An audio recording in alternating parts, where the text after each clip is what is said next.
ما یه رفیقی داشتیم چای رو خیلی کمرنگ میخورد، چربی و نمک و نوشابه اصلا نمیخورد، مدام ورزش میکرد.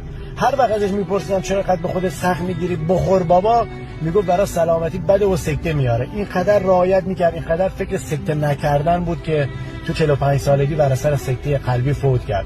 اوایل که اومده بودم سر کار یه همکاری داشتم در ماه 1000 تومان خرج نمیکرد، فقط پس انداز میکرد.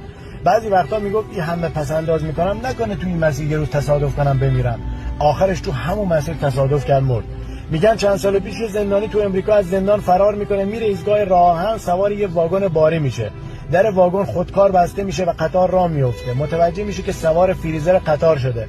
روی تیکه کاغذ مینویسه این مجازات رفتارهای بد منه که باید منجمد بشم.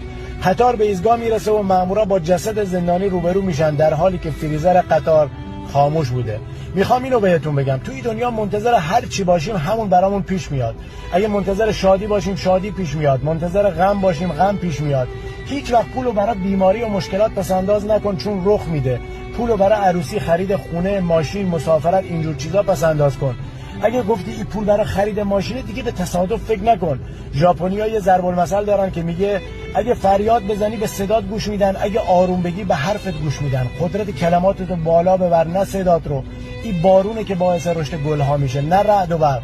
مشتی خان، زندگی کوتاه، زمان به سرعت میگذره، نه تکراری داره نه برگشتی. پس از لحظه به لحظه زندگی استفاده